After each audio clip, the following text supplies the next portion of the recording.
Hi everyone, welcome back to the English Talk community. I'm Julia, and I'm so glad you're here with me today. Whether this is your first time listening or you've been with us for a while, thank you for making this moment part of your English journey. This is a space where we grow together, where English becomes a part of our lives, not just something we study. If you're looking for a place to practice your listening, improve your speaking, and connect with real-life English, then you're in the right place. Let me ask you something. Have you ever found yourself in a situation where someone speaks to you in English and you understand every word, but when it's your turn to respond, your mind just stops? You know the words. You've seen them, you've studied them, maybe you've even practiced them at home. But when it's real, when you're at the cafe, at work, traveling, or even just chatting online, suddenly it feels like you can't say anything at all. If that sounds familiar, you're not alone. I talk to learners from all over the world, and this is one of the most common challenges people face. You understand English, but speaking feels difficult, unnatural, or even scary. That's exactly why today's episode is all about speaking hacks for real-life conversations. We're going to talk about small changes you can make that have a big impact. And I promise, these are not complicated strategies. You don't need to memorize long grammar rules or sound like a native speaker. You just need a few simple tools that you can use anytime, anywhere. Let me tell you something important before we go deeper. Speaking English well is not about being perfect. It's not about using big words or complicated phrases. It's about connection. It's about confidence. It's about making yourself understood and feeling comfortable using the language. And yes, that's possible for you, no matter where you are in your learning journey right now. So let's make this personal for a moment. Think about your daily life. Is there a situation where you wish you could speak more confidently in English? Maybe it's when you're at work and someone asks for your opinion. Maybe it's when you're meeting new people, or when you're at a store or restaurant. Or maybe it's when you're online, writing messages, but wishing you could just say it out loud. Take a second to picture that moment, that real moment from your own life. Because everything we'll talk about today is designed to help you in that moment. I want you to know that it's totally okay to feel nervous when speaking. It's okay to pause. It's okay to search for the right word. What's not okay is giving up on your voice. What matters is showing up, trying, and finding small ways to improve each day. And that's what we do here on this podcast. You don't need to speak fast. You don't need to speak like someone else. You don't need to sound like an actor from a movie or a teacher from a textbook. You just need to speak like you, in English. And over time, your voice in English will become stronger, more natural, and more flexible. Throughout this episode, I'm going to share some real stories from learners around the world, people who struggled with speaking but found simple, creative ways to improve. We're also going to explore specific techniques you can try today. The goal is to make speaking English feel more like a natural part of your life, not just something you practice in a classroom or an app. And here's the thing. Real conversations are not perfect. Native speakers hesitate. They repeat themselves. They change ideas in the middle of a sentence. So why should you expect yourself to be perfect? You don't need perfect English to have a good conversation. You need honest, clear, and confident English. And that starts with practice and the right mindset. Now, I'd love for you to reflect on your own experience. What's the biggest challenge you face when it comes to speaking English? Is it fear of making mistakes? Is it that you don't know what to say? Or maybe you just haven't had many chances to practice speaking in real situations. Whatever it is, just think about it for a moment. It's helpful to identify the challenge so you can begin to work through it. Also, think about a time when a conversation in English went well for you. Maybe it was just one small exchange, like ordering coffee or saying hello to someone new. Maybe it was a longer conversation where you surprised yourself by how much you could say. Whatever that moment was, hold on to it. That is proof that you can speak English, and every time you speak, you're moving forward. Here at the English Talk community, we believe that learning English should be a positive, encouraging experience. That's why we use real stories, simple advice, and lots of practice examples. I want you to leave every episode feeling more confident than when you started. So, are you ready? Are you open to discovering some new speaking strategies that you can actually use in real life? Because today we're focusing on helping you take that next step. We're going to look at practical hacks, things that work in the real world, so that the next time someone says, "Hey, how's it going?" you're not frozen, you're ready. Take a deep breath, stay curious, and let's dive in together. This is your space to learn, grow, and speak up, one word at a time. And remember, I'm right here with you. Let's keep going. So, let's take a moment to talk about something that every English learner experiences sooner or later. You've studied the language, maybe for months or even years. You've taken classes, watched videos, read books. You know the grammar, the vocabulary, the expressions. And yet when it's time to have a real conversation with someone, everything feels different. It's like your brain goes into a fog. The words you studied don't come to you. You feel slow, unsure, maybe even embarrassed. Why does this happen? Let me tell you, there is a big difference between learning English and actually using it in a real conversation. Learning English in a classroom or with an app is often quiet, controlled, and focused. You can pause, think, repeat, check the answer, or even translate in your mind. But real-life conversations? They are fast, messy, unpredictable. There's no pause button when someone asks you a question, no time to open a dictionary. The conversation keeps moving, and you're expected to keep up. This is where many learners feel stuck. It's not that you don't know the words. It's not that you didn't study enough. It's that real conversations are a different experience.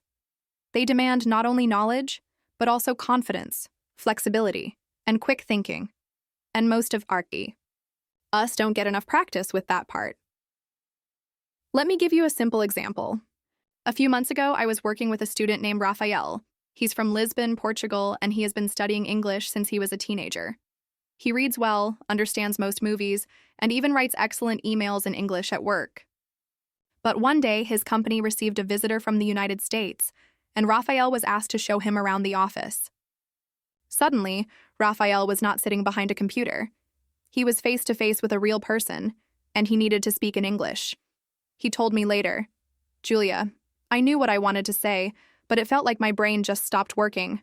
I forgot simple words. I was so nervous, my English disappeared." What happened to Raphael is very common. The moment became real, and his brain switched into panic mode.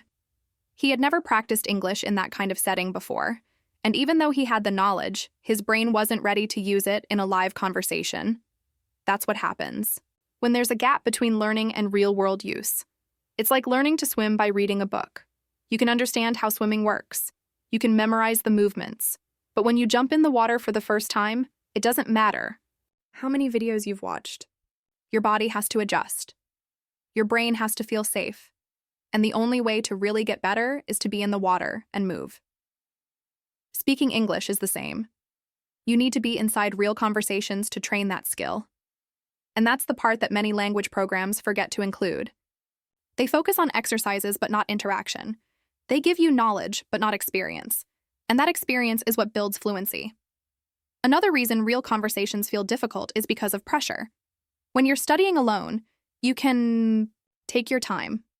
But when someone is looking at you, waiting for your answer, everything feels more intense. That pressure activates stress, and stress blocks language. You feel like you're being tested, and your body goes into defense mode. You might blush, forget words, or even freeze completely. It's not because you're not ready. It's because your brain is protecting you from feeling uncomfortable. But let me tell you this.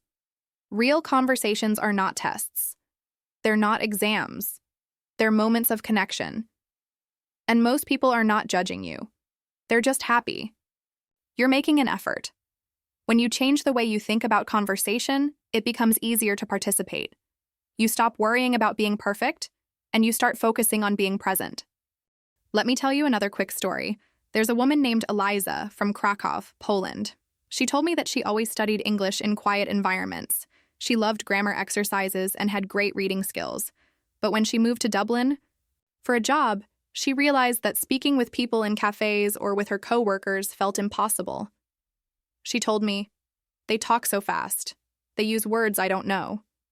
I can't follow the rhythm." What helped Eliza wasn't more grammar books. It was sitting with a colleague during lunch and just trying. Little by little, she stopped translating in her head. She started using short, natural phrases. And soon, she was part of the conversations, even if she didn't understand every word. The real challenge is not the language. It's the situation. Real conversations come with background noise, quick responses, unclear accents, cultural references, emotions, and body language.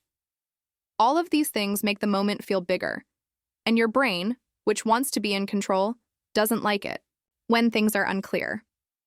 So it freezes.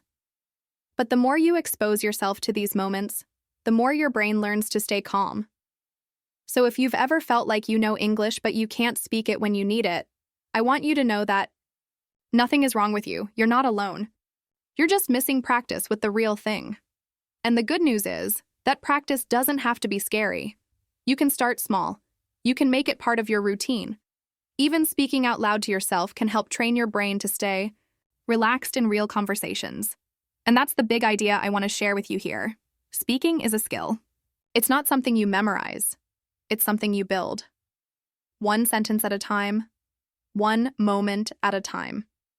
And every time you choose to open your mouth and try, even if you make mistakes, you are training your brain to speak more naturally. Let me ask you something. When was the last time you had a conversation in English? How did it feel? What surprised you? What made it difficult? Think about that experience. And now think, what would help you feel more prepared next time? That question is going to guide everything we do from this point on. Let me tell you about someone I met not long ago. His name is Daniel, and he's originally from Wrocław, a beautiful city in Poland. Like many of you, Daniel started learning English when he was in school. He was a good student, always curious about languages, and over the years he got quite comfortable with reading and listening. He watched movies in English, followed English-speaking YouTubers, and even read business articles and books for his work. He was confident in his skills until he moved to London. Daniel's company offered him a great opportunity to transfer to their London office, and of course, he said yes. It was exciting. A new city, new experiences, and the chance to finally use English in a real-world setting. He expected a bit of a challenge, of course, but what surprised him most was how frozen he felt in regular conversations.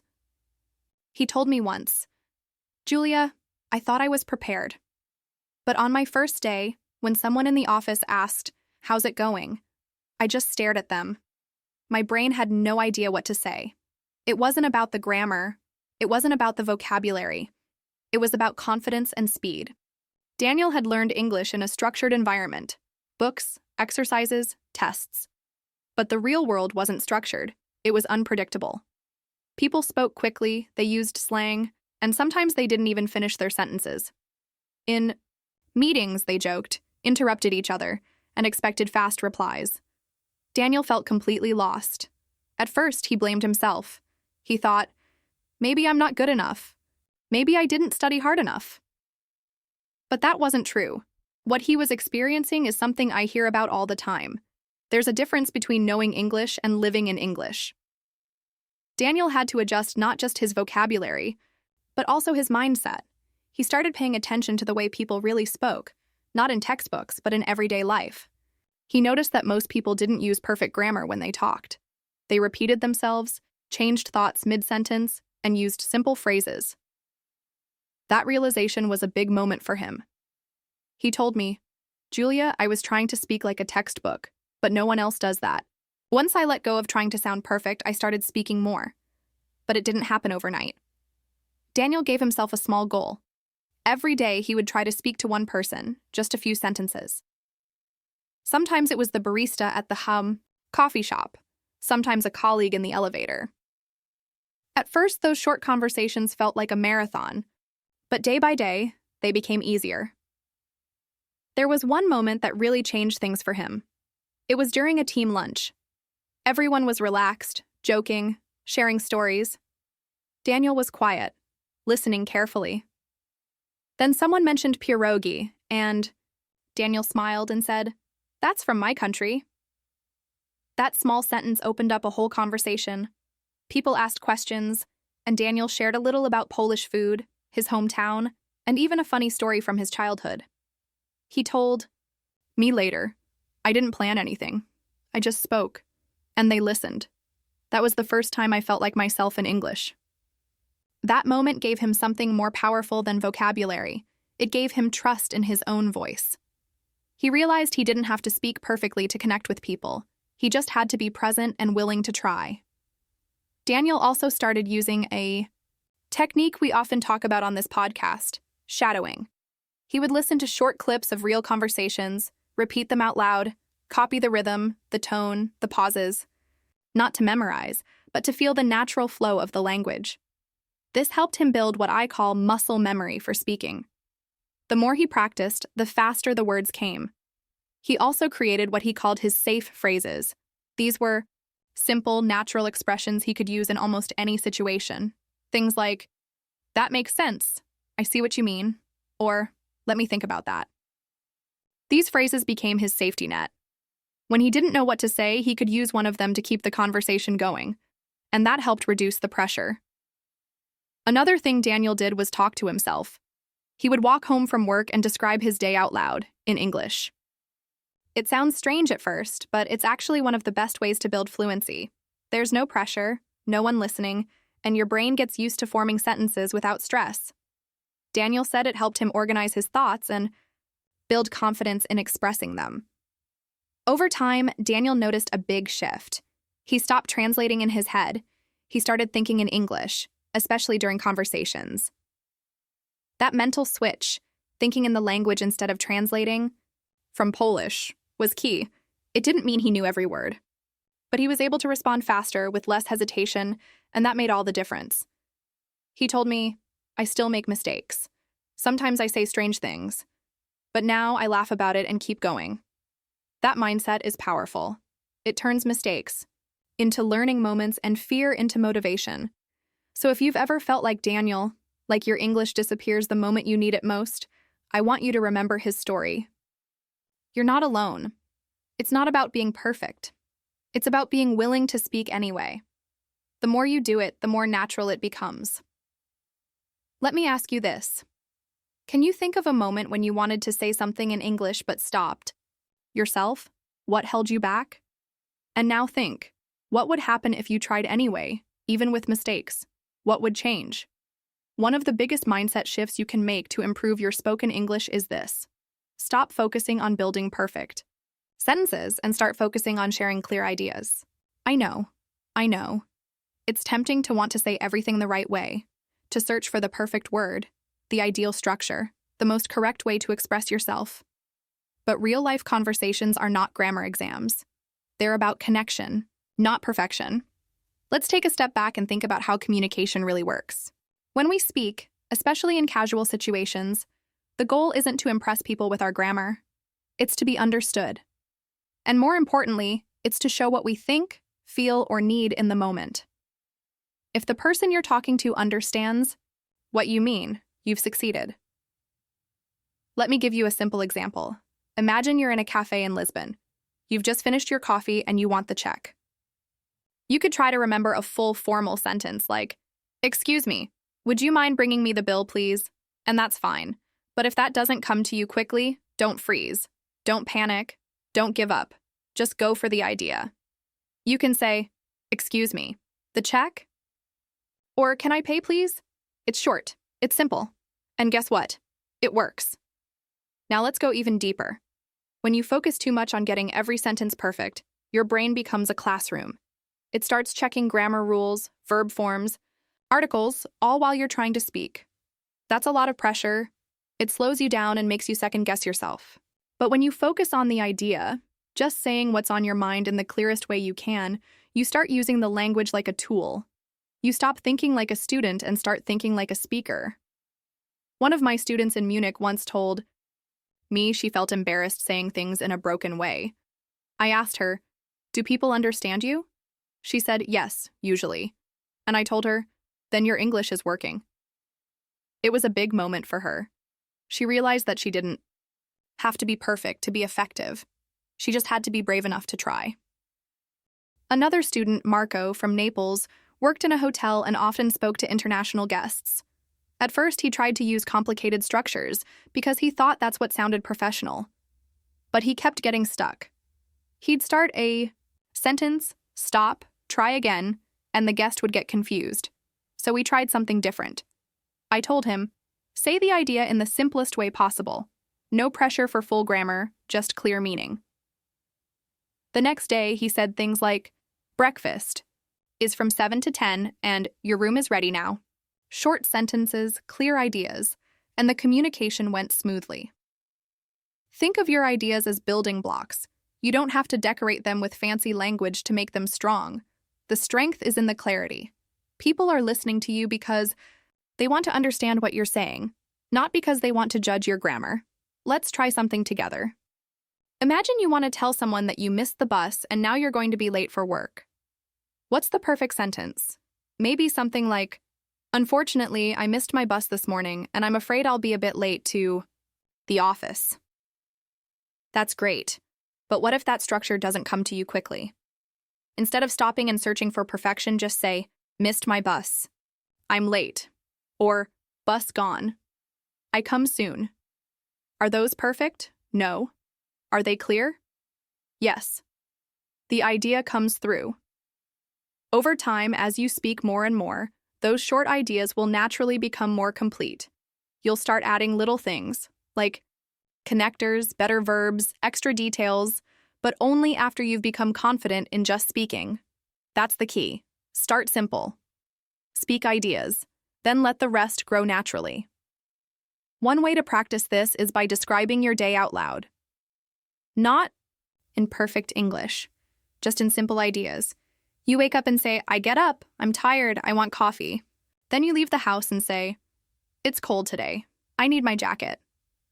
Later, you can try adding more. I got up late today. I didn't sleep well. Now I need coffee before work. This process helps you speak faster and feel more comfortable, forming sentences without pressure. I often say this to my students. When babies learn to talk, they don't start with long, perfect sentences. They start with single words, then 2 words, then 3. And little by little, they build fluency. You are not a baby, of course, but the principle is the same. Start with clarity. Let fluency follow. Another tip is to practice common phrases that carry full ideas. Expressions like, I'm not sure. That's a good idea. I need help. It's okay. Let's go. Are all powerful because they're complete thoughts, but very easy to remember. You can use them in so many situations. Keep a list of these kinds of phrases and try using them in different ways. That will help you focus more on what you want to say and less on how you're saying it. Here's something I want you to try today. Think of one idea you want to express. Just one. Maybe something simple like, I'm hungry, or I don't understand this. Say it in the simplest English you can, out loud, don't worry about the grammar, then ask yourself, would someone understand me? If the answer is yes, you've succeeded. That's communication. That's real English. And if you feel stuck, if your brain wants to find the perfect way but nothing comes, stop and say the idea anyway. Even if it's not perfect, even if it's just 1 or 2 words, that's still progress. That's still practice. And every time you do that, you get stronger. The truth is, perfect English doesn't exist in real life. What exists is clear English, human English. English that shares ideas, expresses needs, shows emotions. And that kind of English starts with confidence in what you want to say, not how perfectly you say it. Let me tell you a story about Kiara. She's from Florence, Italy, and a few years ago, she moved to Dublin to work in the marketing department of a growing tech company. Kiara had studied English in school, taken evening classes, and even passed a couple of language exams. On paper, her English was fine. She could write emails, read articles, and understand instructions pretty well. But when it came to speaking, especially in real-life conversations with her coworkers, she felt stuck. Every day in the office, she would sit at her desk, wanting to talk, wanting to join the conversations around her, but something would hold her back. She told me once, it's like I have all the words in my head, but they just won't come out. She was afraid of saying something wrong, of being judged, of not sounding professional, so she stayed quiet most of the time. At lunch, her colleagues would talk about their weekend plans, joke about the weather, or discuss shows they were watching. Kiara would smile and nod, maybe say 1 or 2 words, but she felt invisible. She wanted to connect with people, not just to improve her English, but to feel like part of the team. That desire was strong, but the fear was stronger. When she first came to one of my speaking workshops, she said, "I don't know how to start a conversation. I'm too slow. My mind goes blank." I told her something that surprised her. I said, "Don't try to speak perfectly. Start by making small sounds in the room, little words, tiny questions." At first, she didn't understand. "What do you mean, small sounds?" she asked. I explained, "You don't need to say full sentences right now. Just try short phrases. Just show that you're present. Use your English like drops of water, not like a big wave." So we practiced together. We started with simple greetings. "Hi, how's it going? Nice to see you." Then we moved to easy comments. "Busy day? Nice jacket. Coffee smells good." These were not deep conversations, but they were ways to step into a moment. Then we worked on simple questions, questions that don't need long answers. "Did you watch the game? You like this music? Where did you go for lunch?" Kiara started using these small phrases at work. At first, it felt strange. She told me she was nervous even saying, "Hi, how are you?" But little by little, something changed. People responded. They smiled back. They answered her questions. They started to include her more. Because here's the thing, people don't expect you to be perfect. They just want to feel you're there. They want a connection, even if it's just through a short exchange. One day, Kiara told me about a moment that gave her a huge confidence boost. She was in the office kitchen, making tea, and one of her colleagues walked in. Normally, she would just say hello and leave quickly. But that day she turned and asked, "How was your weekend?" He smiled and said, "Great, I went hiking in the mountains." Then he asked her, "And you?" She replied, "I walked in the park. I relaxed." It was a short conversation, maybe 30 seconds, but she said it felt like a victory. She used her English. She connected. After that, things got easier. Kiara kept using short questions and short answers. She wasn't trying to impress anyone. She was just trying to be part of the conversation. And the more she did it, the less afraid she felt. Soon she was laughing at jokes, asking follow-up questions, and even joining small team discussions. What helped Kiara the most was realizing that she didn't need long sentences to participate. She just needed to open a little window. A short question like "really" or "why" could keep a conversation going. A comment like "me too" or "I don't know" could show her opinion. She learned how to use short, simple language to show interest, to react, to be present. One phrase she loved using was, "That's interesting." It worked in so many situations. Someone would talk about their dog, and she'd say, "That's interesting." Someone would mention a new movie, and she'd reply, "That's interesting." It was her go-to phrase, and it gave her time to think of what to say next. She built confidence not with grammar exercises, but with tiny, real moments. And it wasn't just about language. As Kiara used more English at work, she felt more like herself. She said, "I stopped feeling like an outsider. I felt part of the group." That's such a powerful shift. Because when you feel included, you relax. And when you relax, your language flows more naturally. Kiara's story is a great example of how small steps lead to big changes. She didn't wait until her English was perfect. She didn't memorize long scripts. She just used what she had. Short sentences, simple questions, and slowly built real connections. I want you to think about this the next time you're in a conversation. Don't focus on speaking like a native. Focus on joining the moment. One small phrase, one honest question. That's where fluency begins. Not in the grammar books, but in the kitchen at work, in the elevator, on a lunch break. The goal isn't to speak a lot. The goal is to speak enough to connect. And when you do that, you'll see just how far your English can take you. Let's talk about one of the most powerful tools you can use in any conversation: questions. When you don't know what to say, when your mind goes blank, when you feel nervous or stuck, asking a question is often the easiest way to move forward.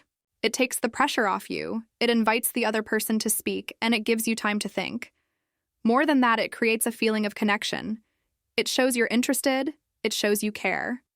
And that's what most people want in a conversation: to feel seen, to feel heard.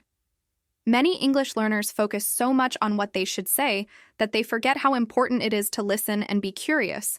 You don't always have to lead the conversation, you just need to keep it going. And questions are the best way to do that. Let me give you a simple example. Imagine you meet someone at a cafe. You've said hello, maybe exchanged names. Now what? You could try a question like, "Do you live around here?" It's short, friendly, and opens the door to many possible answers. The person might say, "Yes, I live 2 blocks away," or "No, I'm just visiting." Whatever their answer, you now have something to talk about. If they live nearby, you can ask, "What's your favorite place to eat around here?" Or, "Have you been coming to this cafe for a long time?" If they're visiting, you can ask, "Where are you from?" Or, "What brought you to this city?" Do you see how one simple question can turn into a full conversation? You don't need complicated grammar. You don't need fancy vocabulary. You just need curiosity and a few key phrases. Another great question is, what do you usually do on weekends? This is one of my favorites because it invites the other person to talk about their life in a relaxed way. They might say, "I usually visit my parents," or "I like to go hiking," or even, "I just stay home and watch movies." All of those answers are easy to respond to. You can say, "Oh, I love hiking too. Where do you go?" Or, "What kind of movies do you like?" Again, the conversation keeps going, and you're building connection with very simple tools. Let's talk about how to use this in real life. Maybe you're not sure what kinds of questions to ask. Start by thinking about the situation you're in. If you're at work, you might ask, "How long have you been working here?" Or, "What's your favorite part of your job?" If you're in a class, you can say, "What made you join this course?" Or, "Do you study anything else?" If you're at a party or a social event, try, "Do you know many people here?" Or, "How do you know the host?" The beauty of these questions is that they're friendly and open-ended. They invite more than just a yes or no. They give the other person space to talk, and that helps you stay relaxed. You don't have to carry the whole conversation. You just have to keep it moving. Let me tell you about a learner named Lars. He's from Copenhagen and he moved to Amsterdam for work. Lars told me he felt very uncomfortable speaking English, especially with new people. He said, "I never know what to say. I'm not funny. I'm not interesting." I told him, "You don't need to be funny or interesting. You just need to be curious." We practiced a list of simple questions together. And guess what? The next time he went to a work dinner, he asked one of his coworkers, "Do you live near the office?" That small question started a conversation that lasted 20 minutes. Lars said, "I didn't do much. I just kept asking questions." He did most of the talking. And that's perfect. Because a good conversation isn't about talking a lot. It's about sharing attention. Here's something else I tell my students. Prepare a few favorite questions in your mind. Keep them ready for any situation. Think of them as your conversation tools. For example, "What do you like to do in your free time?" is always useful. Or, "Have you traveled anywhere recently?" Even something like, "What do you usually eat for lunch?" can open a window into someone's life. These are real human questions. They don't feel like an interview. They feel like interest. And when someone answers, really listen. You don't have to say something big. You can just respond with a short comment like, "That sounds nice," or "I've never tried that," or "Really?" Those small reactions show that you're engaged. They make the other person feel appreciated, and that makes them want to talk more. Conversation is not about showing off your English. It's about building a bridge. One short question at a time. So next time you feel nervous, remember this. You don't need to speak perfectly. You don't need to prepare a speech. Just use a simple question to invite the other person in. That's how conversations grow, naturally, step by step. Try this today if you can. If you're at the grocery store, ask the cashier, "How's your day going?"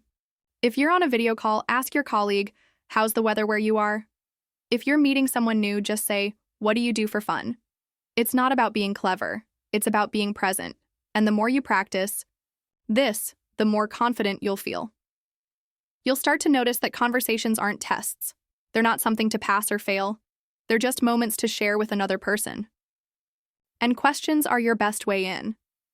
Let's talk about something we all deal with when learning to speak a new language: the fear of making mistakes. It's completely normal. In fact, it's one of the most common things I hear from learners around the world. People tell me, I'm afraid to speak because I might say something wrong. Or, what if they laugh at me? Or even, I understand everything, but I freeze when it's my turn to talk. I want you to know this. Mistakes are not something to avoid. Mistakes are a sign that you're learning, trying, and pushing yourself. If you're not making mistakes, you're probably not growing. And the truth is, no one speaks perfectly all the time, not even native speakers. Let me tell you a story about one of my students. His name is Mark, and he's from Barcelona. Mark works in tech, and last year, his company started expanding into other parts of Europe. Suddenly, all of his meetings were in English. Mark had studied English in school, and he had done some online courses. He was okay with reading and writing, but speaking? That was hard. He told me, I feel like a different person when I speak English. I can't be myself. He was quiet during meetings.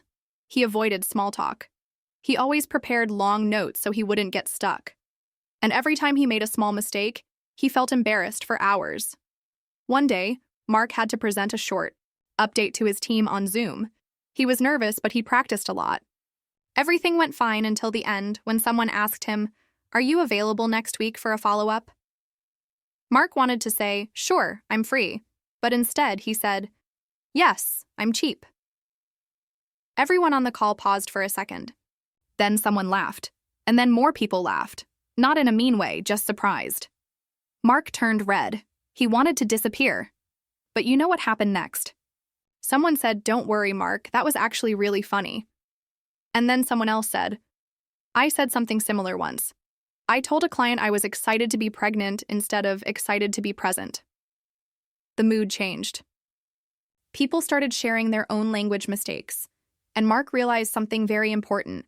Everyone makes mistakes. It's human, and sometimes it even makes the conversation better. Mark and I talked about that moment in our next session. He said, It was embarrassing, but it also made me feel like part of the team. That's the beauty of accepting your mistakes. When you stop trying to be perfect, you open the door to real connection. Think about the children you've seen learning to speak. They don't worry about grammar. They don't stop talking because they might be wrong. They just speak, make mistakes, learn, and try again. That's exactly how adults should approach language too. But somewhere along the way, we get scared. We think people will judge us. We think we'll look silly. But here's the truth. Most people admire your effort. Most people want to help. And no one remembers your mistakes as much as you do. If you mispronounce a word, it's okay. If you forget the right tense, it's okay. If you use the wrong word, it's okay. What matters most is your message. Did the other person understand you? That's success. That's communication.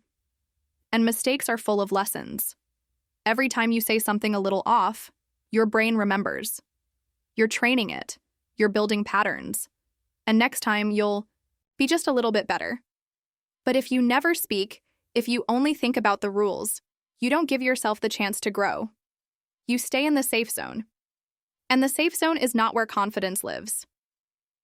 Let me give you an example. Let's say you want to say, I like cooking with my friends. But you accidentally say, I like cook with my friends.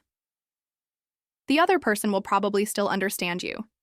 They might even correct you gently. And now you've had a real moment, a real exchange.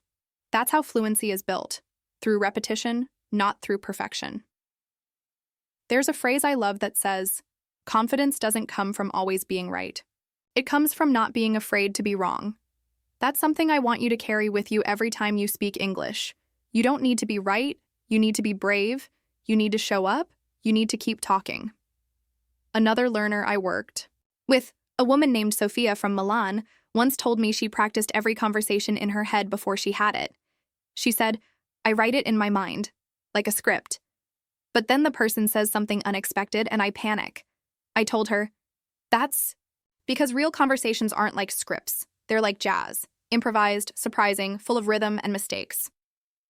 When she started accepting that, she stopped trying to control every word. She let the conversation flow, and she became a much more natural speaker. So the next time you feel that fear rise up when you think, what if I say something wrong? Try to answer yourself with, so what? Really? So what? What's the worst that could happen? Maybe someone smiles. Maybe they help you. Maybe they remember you with kindness. Or maybe, like Mark, you create a moment people will never forget, in a good way. Mistakes don't make you weak. They make you real. They show that you're trying. And trying is something to be proud of. So speak up. Laugh at yourself when you need to. Learn the lesson and move on. English is not a test. It's a tool for connection. And connection is never perfect. It's honest, messy, and full of life. Just like learning should be. Let's talk about something really simple that can make a huge difference in your English conversations. I'm talking about support phrases. These are short expressions you can use during a conversation to give yourself time to think, show interest, or keep the rhythm of the conversation going even when you're not sure what to say next. And guess what? Native speakers use them all the time. They are not just useful for learners. They are part of natural conversation. They help you stay in control, sound more fluent, and feel more relaxed when speaking. Let's say someone asks you a question like, "What do you think about remote work?" And suddenly your mind goes blank. You have an opinion, but you need a few seconds to organize your thoughts. That's a perfect moment to use a phrase like, "Let me think," or "That's a good question." These little phrases give you space. They buy you time without making the conversation awkward or silent. And they make you sound more natural. Because that's exactly what fluent speakers do. They don't answer everything immediately. They pause, they react, they show they are listening and thinking. I remember talking to a student named Anna from Krakow. She was very shy in meetings and told me that whenever someone asked her a question, she felt she had to answer immediately. If she didn't have the answer ready, she would panic and say something short or even just nod and move on. But when we started practicing support phrases, everything changed for her. She started saying things like, let me see, or interesting point, and suddenly the pressure disappeared. She didn't feel like she had to rush. She felt like she was in control of the pace. Here are some useful phrases you can start using right away. To buy time, you can say, "Let me think," "I'm not sure," "Just a second," or "That's a tough one." To show interest, you can say, "That's interesting," "Really?" "I see," or "Oh, I didn't know that." And to react naturally during a conversation, use phrases like, "Exactly," "I know what you mean," "Right," or "That makes sense." These expressions are short, easy to learn, and super effective. They keep the conversation flowing and help you feel more confident, especially when you're nervous or unsure of what to say next. Let me give you a quick example. Imagine you're having lunch with a colleague from another department. You're trying to practice your English and the person says, "I just came back from a trip to Berlin." You might not have a strong opinion about Berlin, or maybe you've never been there, but you don't want the conversation to die. So instead of staying silent, you say, "Oh, that's cool," or "I've heard good things," or even just, "Really? What did you do there?" These small reactions show you're engaged and interested, and they help build connection. What's great about support phrases is that they don't need to be perfect. They are flexible. You can use them in many different situations. You can even repeat them. No one will notice. And if you practice a few of them regularly, they will start to come out automatically, without effort.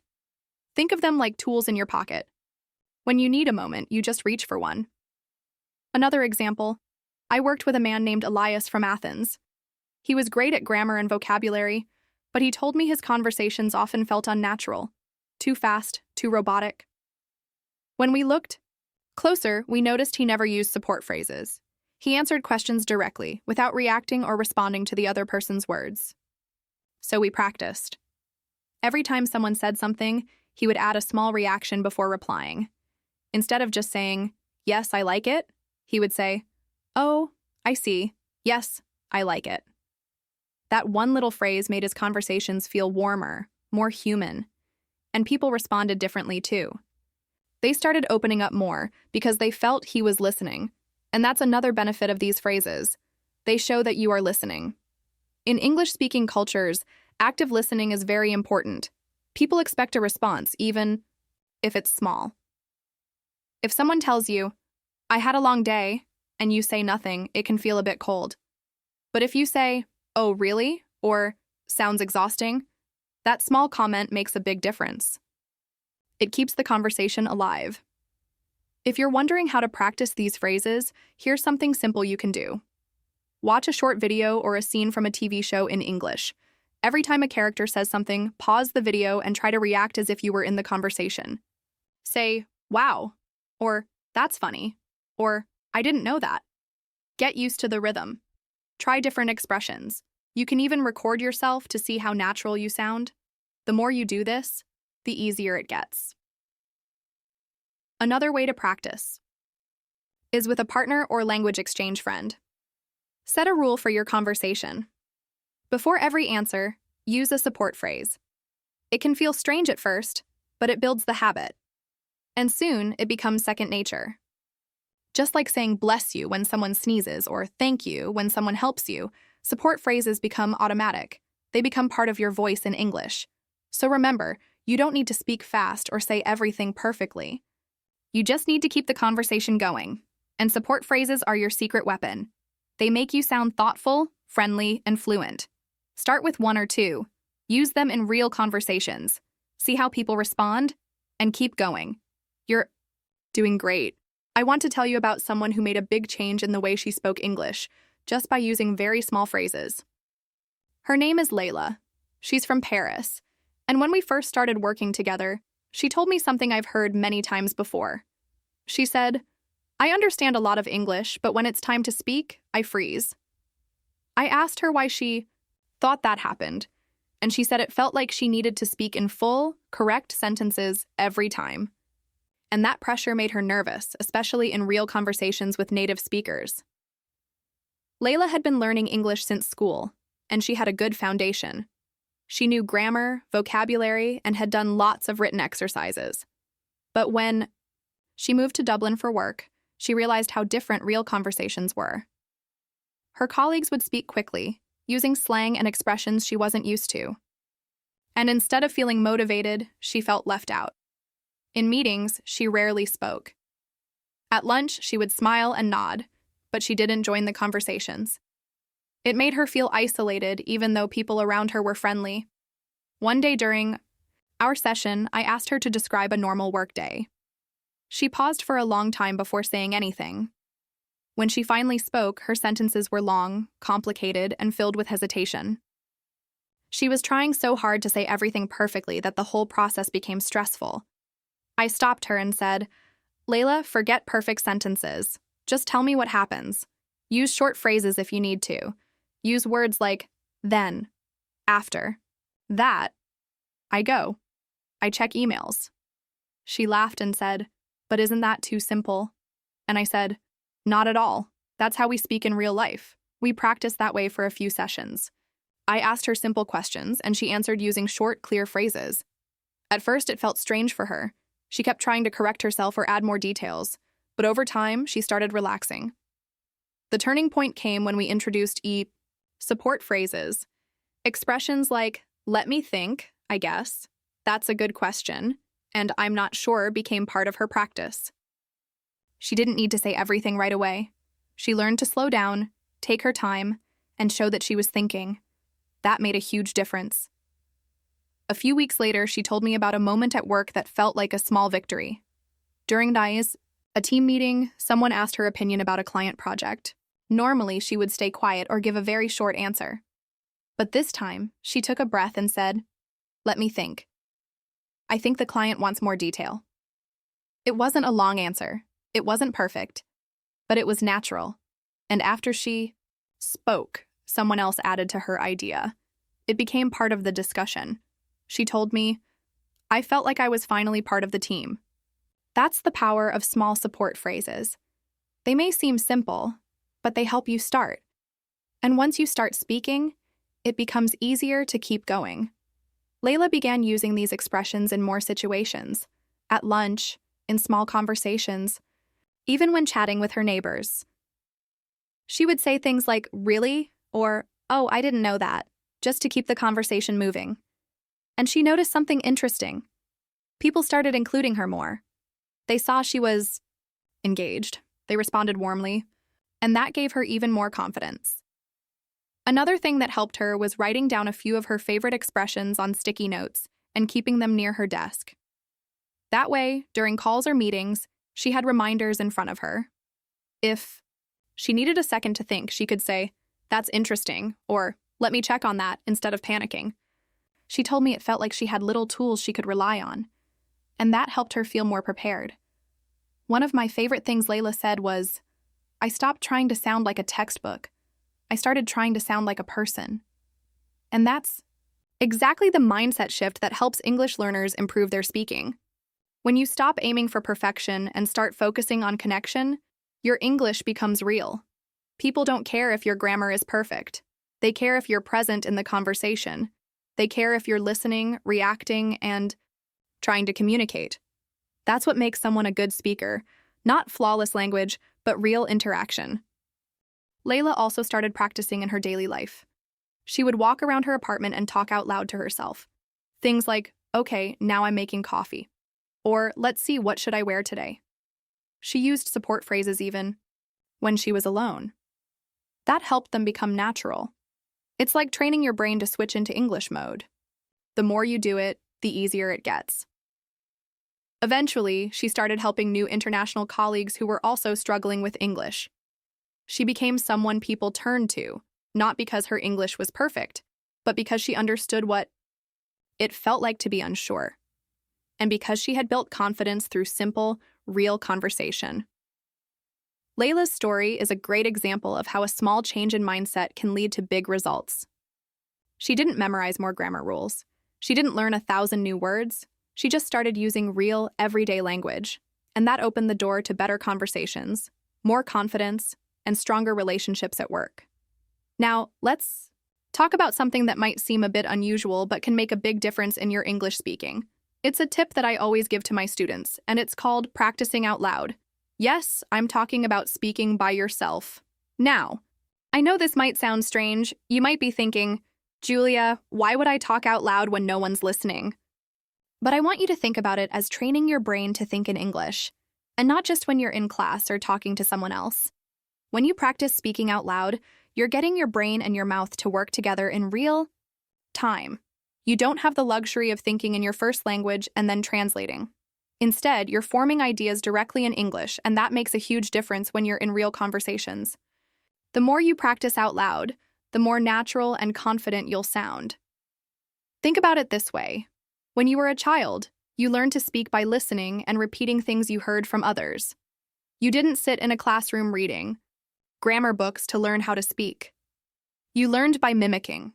You practiced saying things over and over. It's the same principle here. You're just doing it in English. Let me give you an example. A student of mine named Max from Berlin used to be really shy about speaking English. He told me he was often too self-conscious to talk in front of other people. So I suggested that he start speaking out loud by himself at home. I told him to look at his day and describe what he was doing in simple English. "Now, I am making breakfast. I am getting ready for work. I'm walking to the bus stop." Just simple, short sentences. Max thought this idea was a bit odd at first, but he decided to give it a try. After a couple of weeks, Max came back to me and said something that made me really happy. He said, "Julia, I feel different when I speak English now. It's like my brain is automatically thinking in English. I'm not translating anymore." That's exactly the kind of shift we want to see. He didn't have to memorize long phrases. He didn't have to study a complicated grammar rule. He just started speaking in English about the things he was doing in his daily life, and his brain started to make the connection between thoughts and English. Now, why does this work? When you speak out loud, you're engaging both your brain and your body. Your mouth, your tongue, your vocal cords, they're all involved in the process. You're teaching your brain that speaking in English is just as natural as speaking in your first language. And that's how you begin to speak more fluently and confidently. Plus, when you practice out loud, you get used to the rhythm and flow of the language. You'll notice things like how questions are asked, how to express thoughts clearly, and how to connect ideas in a way that makes sense to a native speaker. I also want to point out that practicing out loud doesn't mean you have to talk about complex topics. You don't need to discuss politics or philosophy. You can just talk about your day. For example, when you're cooking dinner, you can say, I'm chopping vegetables, or I'm stirring the sauce. When you're walking outside, you can describe what you see. There are many cars. The weather is nice today. I can hear birds singing. The key is to make it a regular habit. The more you do it, the more comfortable you'll become. I had another student, Sarah, from Madrid, who was very hesitant to speak in English in public. She felt embarrassed because she thought her accent wasn't perfect. So I suggested she try practicing out loud in private first. At first, she was nervous, but after a week or so, she began to feel more comfortable. She would practice in front of the mirror, speaking about her day, and she noticed a huge difference. She told me, now I'm not afraid to speak because I know my brain is already used to it. And she started speaking up more in class and with her colleagues at work. She realized that if she made mistakes, it was okay because she had already built the confidence to speak. Mistakes weren't something to be afraid of. They were part of learning. This brings me to a very important point. When you practice out loud, it's not about being perfect. It's about building confidence. You're not worrying about whether every word is correct or if your accent sounds exactly like a native speaker. You're focusing on getting your thoughts out and expressing them clearly. You might make mistakes, and that's completely fine. In fact, making mistakes is a sign that you're pushing yourself. It means you're taking risks, and that's how you improve. Now, if you're thinking, okay, Julia, but I live in a busy house. What if I can't practice out loud because people are around? Well, there are still ways you can practice without disturbing anyone. For example, you can practice speaking quietly to yourself, or even whispering. It's not about volume. It's about getting your mouth and your brain used to the motions of speaking. You can also practice when you're walking alone, in the car, or even while doing housework. No one has to hear you. The important part is that you're doing it consistently. If you want to take it a step further, try recording yourself. This may feel strange at first, but it's an excellent way to track your progress. Listen to your recordings and pay attention to areas where you can improve. You might notice that you hesitate less, that your sentences flow better, or that your vocabulary has expanded. It's a great way to build self-awareness. To make it even more engaging, I recommend combining speaking out loud with a small task. For instance, you could describe the scene in a movie you're watching or talk about the news you just read. This adds variety to your practice and makes it feel more like a real conversation, where you have to quickly form ideas and express them clearly. I want to remind you that this practice is for everyone, whether you're a beginner or at an advanced level. It's a way to build muscle memory and get comfortable using the language. So take a few minutes each day to practice speaking out loud. Talk about what you see, what you're doing, or what you're thinking. It's a small habit that can have a huge impact on your confidence and fluency. The best part? You don't need anyone else to practice with. You can do it all by yourself, and the more you do it, the more you'll notice how much more natural English starts to feel. Now I hope you're ready to give this a try. Don't worry about being perfect. Just focus on making it a habit. The more you practice out loud, the more confident you'll become. You've got this. Creating a practice environment at home is one of the most effective ways to improve your English, and it doesn't have to be complicated or require expensive tools. Whether you're living alone, with family, or even roommates, there are so many ways to practice that don't need a lot of time or money. You just need to be creative and consistent. I always tell my students that learning English isn't about waiting for the perfect moment or the perfect conditions. It's about taking the little opportunities that come up every day and using them to improve your skills. Now let's start with something really simple. Setting up a practice space. This doesn't mean you need to have a separate room dedicated to learning. What I mean is creating a physical or mental space where you can focus on English. It could be a quiet corner in your room, your desk, or even the kitchen table. The important part is making that space work for you. Try to make sure it's free of distractions and that it feels like a space where you can truly focus. You might even want to put up some motivating posters or sticky notes with English phrases or new words you've learned. This helps reinforce the language in your everyday environment. One of the easiest ways to practice on your own at home is through recording yourself. This might seem awkward at first, but trust me, it works wonders. When you listen to your own voice, you can hear things you might not notice when you're just speaking. It's a great way to track your progress over time. You can start by recording simple sentences or even reading out loud from a book or article in English. Then, play the recording back and listen carefully. You can check if your pronunciation is clear, if the rhythm of your speech is natural, or if you're using the right intonation. If you notice areas that need improvement, it's a great chance to work on them. Now, I know that not everyone feels comfortable speaking out loud when no one is around. It can feel a little strange, especially if you don't have anyone else to practice with. But here's the secret. Create mini situations in your daily life where you can simulate conversations. This helps you prepare for real-life situations. For example, let's say you're cooking dinner. Why not practice giving yourself instructions in English? Something like, "First, I chop the vegetables," or "Now I add the sauce." It doesn't matter how simple the sentences are. The goal is to start thinking and speaking in English as much as possible. You can do this while cleaning, while walking outside, or while waiting for something. You'll be surprised how often you can incorporate English into your daily routine. Another great way to practice at home is through language games. This is a fun way to keep things engaging while you learn. You can do this with friends, family, or even by yourself. For instance, if you have a group of people who are learning English, you can play a game where everyone has to speak only in English for a certain amount of time. You could make it a game where the first person who says something in their first language loses a point. Or, if you're alone, you can play vocabulary games like flashcards or matching exercises. There are lots of free apps that can help you with this, and they can make your learning feel more like a game. This makes it more fun and less stressful. A great game to try on your own is the story building game. In this game, you start by saying one sentence in English. Then, you continue adding one sentence at a time, creating a story. The key is to make it a fun and imaginative process. It could be something simple like, "A man was walking down the street and he saw a cat." The next sentence could be, "The cat was wearing a small hat." This not only helps you practice speaking, but also improves your ability to think quickly in English. It's a fun way to build your confidence and creativity in the language. If you're looking for something a little more challenging, you could create simulated conversations. These are like role-play exercises, and they can be done with a partner or by yourself. Let's say you're practicing for a job interview. Write down a few common questions you might be asked, like, "Tell me about yourself," or "Why do you want to work here?" Then, answer them out loud, as if you were in the interview. If you're alone, you can even record yourself answering these questions and listen back to your responses.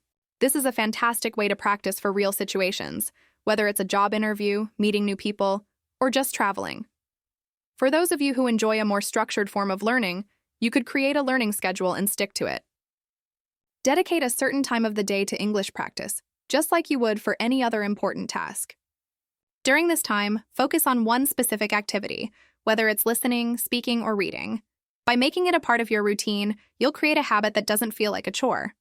For example, you could decide to listen to a podcast in English for 20 minutes in the morning, then spend 10 minutes reviewing new vocabulary in the evening. This regularity helps you stay consistent and make steady progress. Let's not forget the power of watching TV shows or movies in English. This is not only a great way to hear how native speakers talk, but also a good opportunity to learn natural phrases and expressions. If you're watching a show or movie you've already seen in your native language, try to watch it in English instead. At first, you might have to put on subtitles to follow along, but over time, you'll start recognizing words and phrases without needing to read the subtitles. You can even pause and repeat phrases to practice pronunciation. Another fun way to immerse yourself in English at home is by changing the language settings on your phone, computer, and social media accounts. You probably use your phone and computer every day, right? So why not use that time to practice? By switching your devices to English, you'll be exposed to the language all day long without even realizing it. You can practice reading and understanding instructions, messages, and apps in English.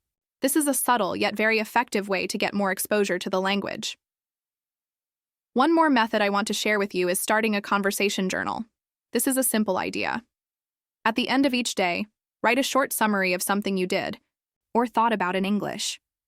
It could be a conversation you had with someone, a thought you had while walking outside, or even something you read or watched. The key is to write about it in English, even if your sentences are simple. This helps you reflect on your day in English and allows you to practice your writing skills at the same time.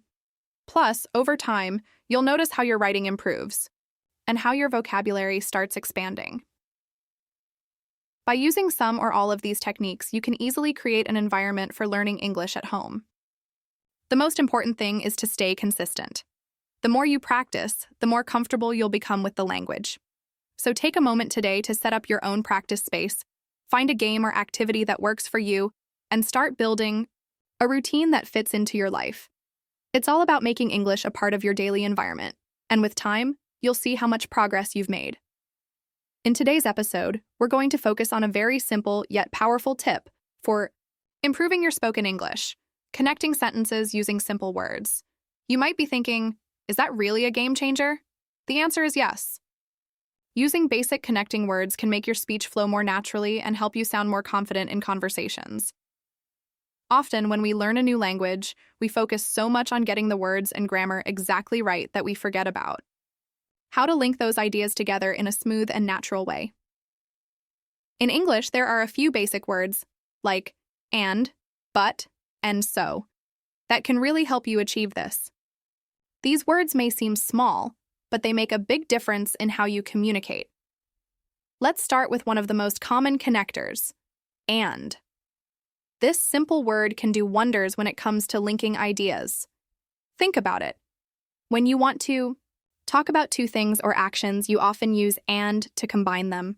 For example, instead of saying, I went to the store, I bought some bread, you can say, I went to the store and bought some bread.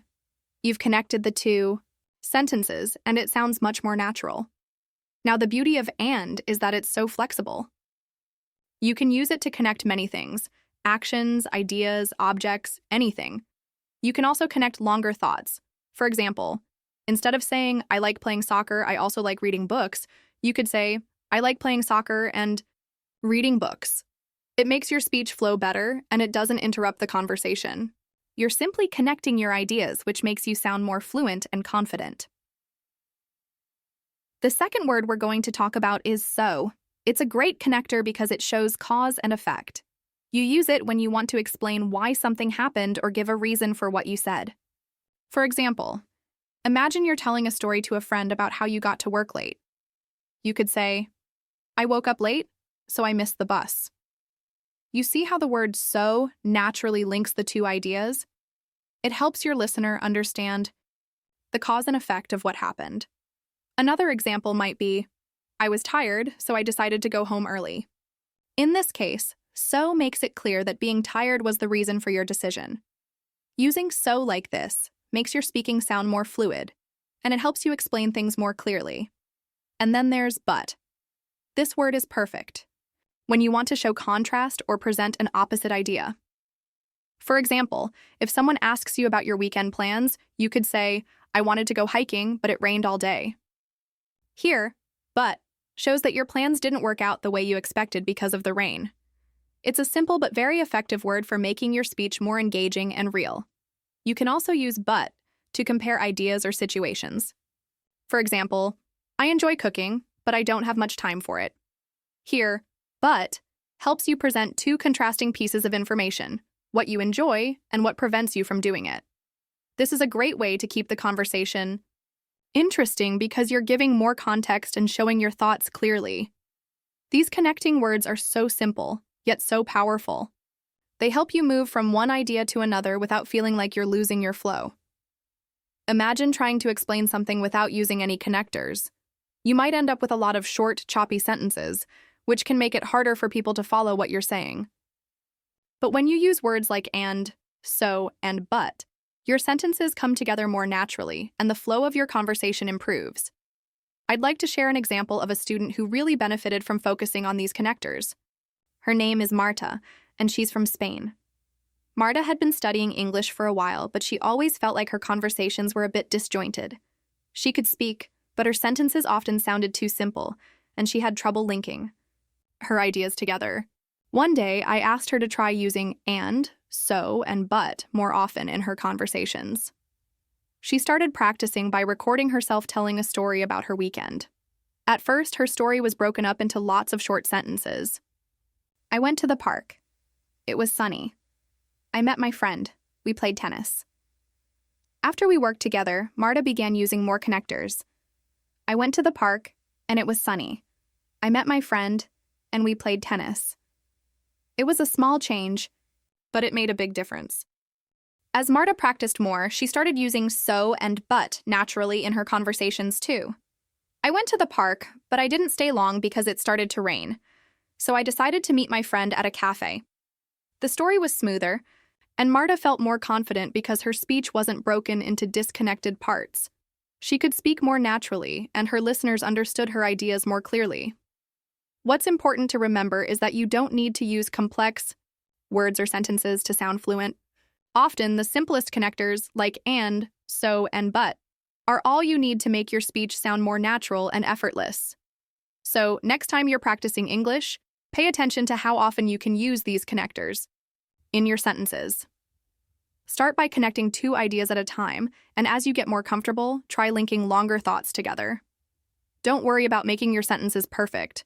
Just focus on communicating clearly and connecting your ideas in a smooth way. You'll find that your English sounds more fluent, and you'll feel more confident in conversations. Remember, fluency isn't about knowing every single word or speaking without mistakes. It's about making your ideas flow naturally and being able to express yourself with ease. And using simple connectors like and, so, and but is a great way to do that. Practice these small changes, and soon you'll notice a big improvement in how you speak English. In this episode, I want to share with you a practical tip that can greatly enhance your ability to speak English more naturally. Observe how native speakers use the language. This might sound simple, but it is one of the most effective ways to improve your speaking skills. By paying attention to real conversations and how native speakers express themselves, you can internalize patterns of speech that will help you sound more fluent.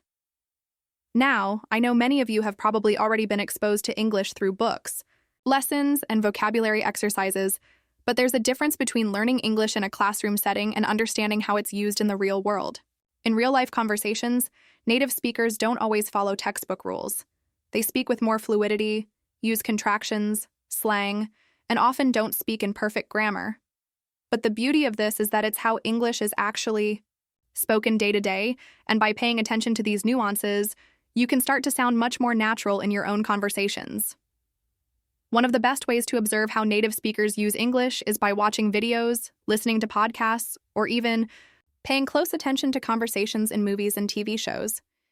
These mediums are full of real-world language use, and they provide great opportunities to hear how native speakers connect their ideas, react to situations, and use expressions in various contexts.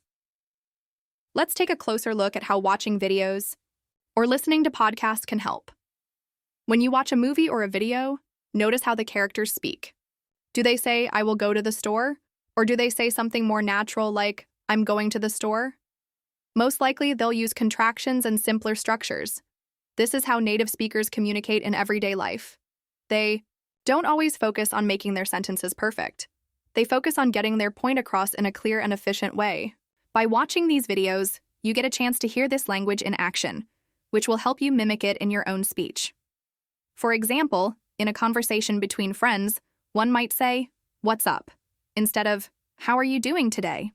The first phrase is much more casual, and it's used often in informal situations.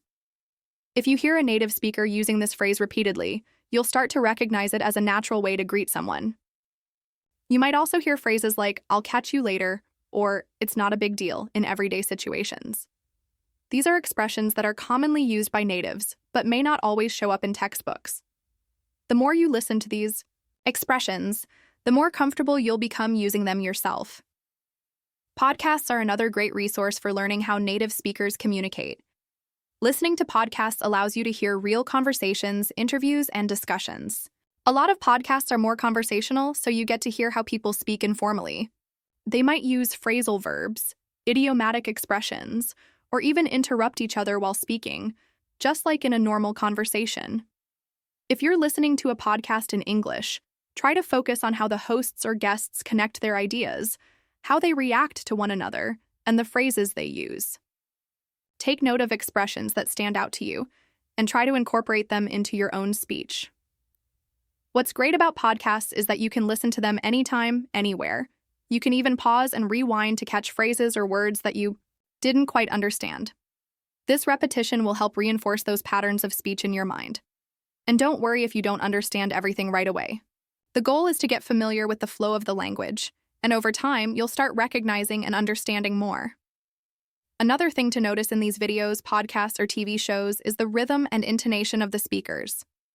Native speakers often use a particular rhythm when speaking. Some words are stressed while others are not, and this makes their speech sound natural and smooth. For example, when asking a question, a native speaker might say, "Are you coming?" with a slight rise in tone at the end of the sentence. It's important to pay attention to these details because it's not just about the words you're saying, but also how you're saying them. The tone, stress, and pace can make a huge difference in how natural your speech sounds. By observing these subtleties, you'll start to adopt the natural flow of English. You'll become more comfortable using contractions, informal phrases, and even slang, which will make your speech sound much more authentic. This is especially helpful in casual conversations with friends or colleagues, where more formal language might sound out of place. Now, it's not just about passively listening or watching. I recommend that you actively engage with the content you're consuming. For instance, when you hear a phrase or expression you like, try to use it in your own conversations. Don't be afraid to practice speaking it aloud. If you're watching a show or listening to a podcast, repeat some of the phrases you hear. This will help reinforce the language and make it easier for you to use when speaking with others. You can even use this technique to practice your listening skills. Pick a short clip from a video or podcast and listen to it a few times. Try to pick out key phrases or words and pay attention to how the speaker pronounces them. Afterward, try to repeat what you've heard and match the speaker's rhythm and intonation. This exercise will help you get used to how native speakers use the language in a conversational setting. I also suggest engaging with a variety of different accents and dialects. English is spoken in many different countries, and the way people speak can vary greatly depending on where they're from. For example, an American speaker might use different expressions or have a different accent compared to a British speaker. By exposing yourself to various accents and styles of speaking, you can learn to understand and adapt to different ways of speaking English. This will be especially helpful if you plan to travel, work, or live in an English-speaking country. So, to summarize, one of the best ways to improve your spoken English is by observing how native speakers use the language in real-life situations. By watching videos, listening to podcasts, and paying close attention to conversations, you can pick up on important speech patterns, phrases, and expressions. The more you expose yourself to authentic English, the more natural your speaking will become. Keep practicing, and you'll see the improvement. Let me tell you a story about Lara, a young woman from Vienna who had been struggling with her spoken English for a while. She had a good grasp of grammar and vocabulary, but when it came to actually speaking in English, she found herself feeling unsure of what to say. Despite attending language classes for years, she still felt like something was missing. It wasn't about understanding English. It was about using it confidently in everyday conversations. Can you relate to that? You know the language, but when you're faced with a real conversation, things just don't come out as smoothly as you would like. One day, Lara found herself watching a popular TV series in English. She had always enjoyed watching shows in her native German, but she decided to challenge herself by watching the same series in English. At first, it was difficult. The fast-paced dialogues and colloquial expressions made it tough for her to keep up. However, something unexpected happened.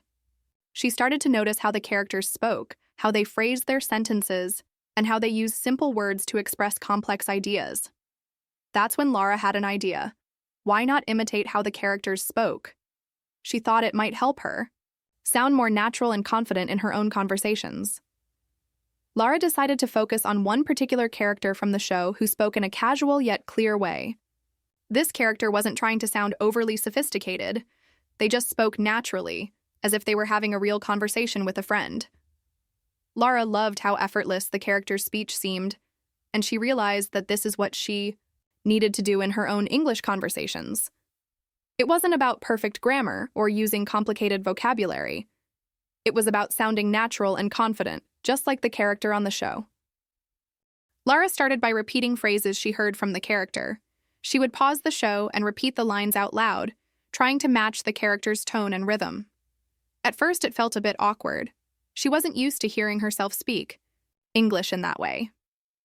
But as she kept practicing, something started to change. The more she mimicked the character, the more comfortable she became with the language. She wasn't just learning vocabulary or grammar in isolation.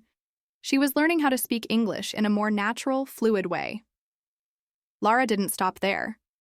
She also began paying attention to the small things that made the character's speech sound more authentic. For example, the character would often use contractions like I'm instead of I am or don't instead of do not. Lara realized that these contractions were a key part of sounding natural. She had always been taught to use full forms of words in her language classes, but she now understood that native speakers often use contractions in everyday speech. By using them herself, she could sound more like a native speaker and less like someone reading from a textbook. But Lara didn't just focus on individual words or phrases. She also paid attention to how the character would structure sentences. She noticed how the character would start with a simple question, like, "What's up?" or "How's it going?" These were simple, informal ways of starting a conversation, and they helped Lara realize that speaking English didn't always have to be formal. In fact, the simpler, the better. Instead of trying to impress people with complex sentences, Lara learned to focus on keeping things straightforward and to the point. One thing that really stood out to Lara was how the character would use pauses and fillers in their speech. Phrases like, "well, you know," or "let me think" were used to buy time when the character was thinking of what to say next. Lara had always been worried about silences in conversations. She thought it was important to keep speaking, without any breaks. But now she understood that pauses were completely normal in conversations, and they actually made her sound more natural. They gave her time to collect her thoughts, and they made her speech flow more smoothly. As Lara continued to watch the show, she started to implement what she had learned. She would practice speaking out loud, mimicking the character's phrases and speech patterns. At first, she felt a little self-conscious, but over time, she became more comfortable with it. The more she practiced, the more confident she felt when it came to speaking English with others. And you know what? It worked. Lara's friends and colleagues started noticing the difference in her English. She wasn't just speaking more confidently, she was speaking more naturally. People were able to understand her better, and she felt more comfortable expressing herself in English. What's amazing about Lara's story is that she didn't need to take any special classes or hire a tutor to make these improvements. She just had to pay attention to how real people, native speakers, use the language in everyday situations. By imitating the way characters in a TV show spoke, Lara was able to improve her speaking skills in a fun and engaging way. She wasn't just memorizing words. She was learning how to communicate effectively and naturally. Lara also found that this method of learning helped her remember phrases and expressions more easily. It wasn't just about memorizing a list of words. It was about internalizing the way these words were used in context. When she needed to use a phrase in a conversation, she didn't have to think too much about it. It just came naturally, because she had practiced it so many times while watching the show. This approach of learning by imitation can work for you too. If you're struggling to find your voice in English conversations, try mimicking the way native speakers speak. Watch a TV show or a movie in English and pay attention to how the characters speak. Imitate their phrases, their tone, and even their pauses. Don't worry about sounding perfect. Just focus on sounding natural and confident. Over time, you'll notice a big difference in your own speaking ability. So, just like Lara, you can start using this method to improve your spoken English. Find a character or a speaker you admire and mimic how they speak. The more you practice, the more natural your speech will become. And remember, it's not about being perfect, it's about communicating effectively and feeling confident while doing it.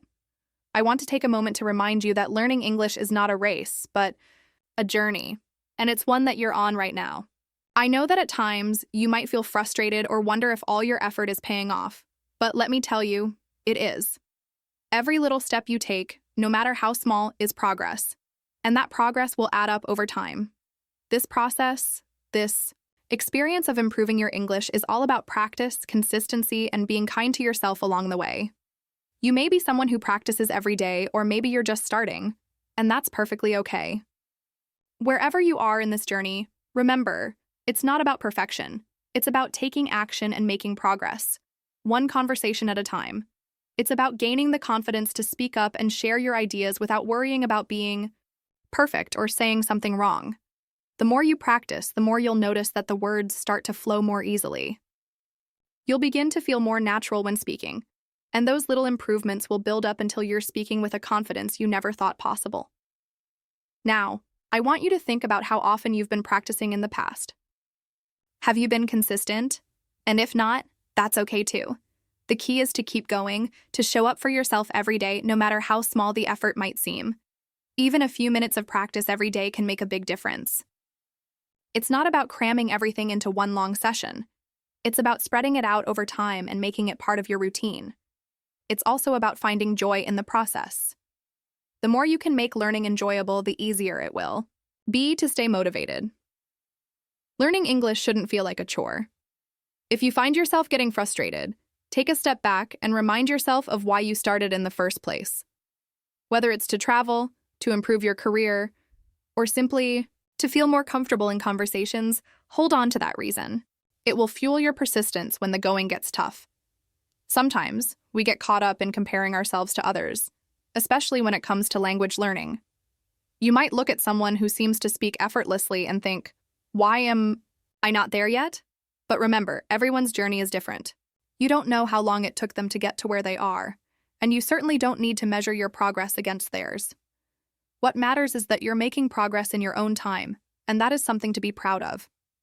Don't let comparison rob you of the joy in your own growth. Learning to speak English, or any language for that matter, is a process that takes time. There will be times when you feel like you're stuck, but that doesn't mean you're not moving forward. It's all part of the process. And in those moments of frustration, I encourage you to take a deep breath, be patient with yourself, and remember that every step is important, even the ones that feel slow. One of the most important things you can do for yourself is to practice regularly. This consistency will make a huge difference. Even if it's just a small practice session each day, you'll start to see your skills improving. And it's not just about vocabulary or grammar, it's also about your mindset. The more you practice, the more confident you'll feel and the less likely you'll be to worry about making mistakes. In fact, I encourage you to embrace mistakes as part of your growth. The more you allow yourself to make mistakes and learn from them, the faster you'll improve. So don't fear errors, celebrate them. Also, remember that language learning is not always linear. There will be days when you feel like you've made a lot of progress, and there will be days when you feel like you've hit a wall. That's completely normal. The important thing is to keep going. Even on the days when it feels like you're not moving forward, trust that you are. Over time, these ups and downs will smooth out, and you'll see that all the practice, consistency, and patience you've invested will pay off. A great way to keep moving forward is to integrate English into your daily life in fun and practical ways. For example, you could listen to podcasts like this one while you're doing chores or running errands. You could try watching TV shows or movies in English, or even set a goal to have short conversations with a friend or language partner. The key is to make it part of your daily routine. This way, you're always surrounded by the language, and it becomes a natural part of your life rather than something you have to force. The more you expose yourself to the language in different contexts, the more you'll start to internalize it. And as you continue to practice, you'll notice that you start to think in English more often. It will start to feel less like a foreign language and more like a part of who you are. And once that happens, speaking English will feel more natural, almost as if you're speaking your first language. Lastly, I want to remind you that this journey is unique to you. Your path to fluency will look different from others, and that's okay. Celebrate your own achievements no matter how small they may seem. Keep going, keep practicing, and don't be afraid to make mistakes along the way. Mistakes are simply stepping stones to greater fluency. Embrace them, and don't let them stop you. You're on the right path, and every time you take action, you're moving closer to your goal. So remember, be consistent, be patient with yourself, and keep the learning light and enjoyable. Your fluency is within reach, and I believe in your ability to get there. Keep practicing, keep growing, and most importantly, keep speaking. Now that we've covered some really practical tips and shared a few stories from people just like you, I want you to take a moment and think about your own learning journey. How can you apply one of these strategies in your daily life right now? It doesn't have to be anything big. Sometimes the smallest changes can lead to the biggest results. Maybe it's deciding to start thinking in ideas instead of perfect sentences, or maybe it's practicing speaking out loud even if it's just to yourself. You don't need to be in a classroom or have a formal setting to practice. Every moment can become an opportunity to improve your English. Think about a conversation you'll have today or tomorrow. What's one thing you could try? It could be as simple as asking a question to keep the conversation flowing, or using a phrase of support to buy yourself a little more time to think. You might also decide to listen more carefully to how native speakers use the language in movies, podcasts, or conversations around you. The important thing is to take action.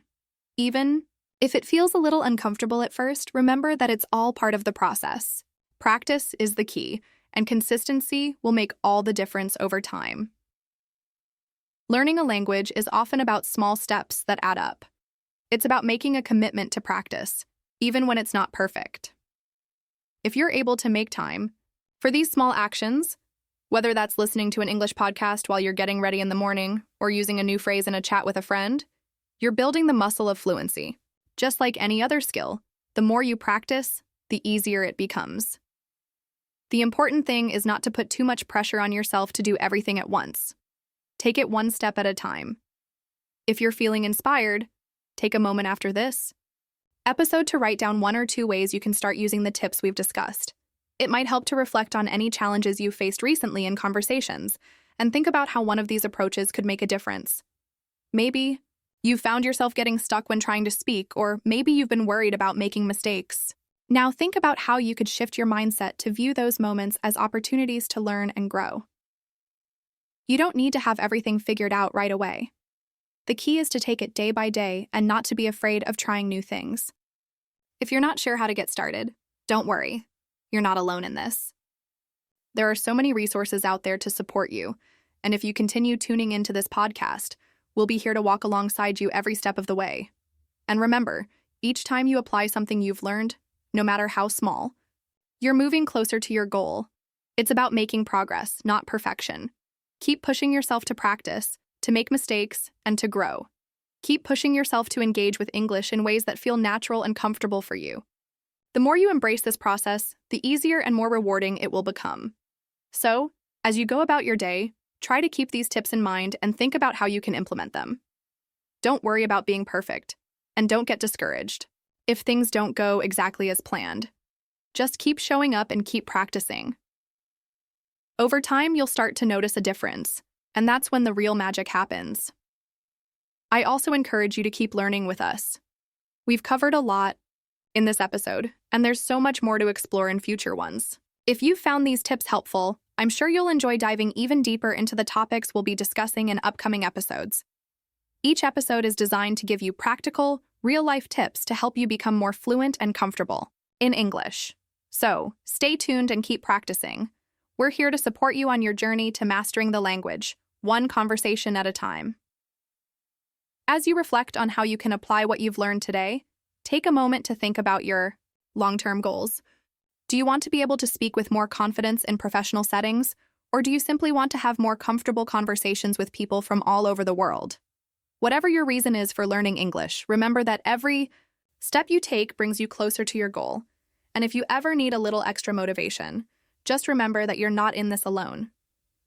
We're all here working together toward the same goal, improving our English and growing in confidence as speakers.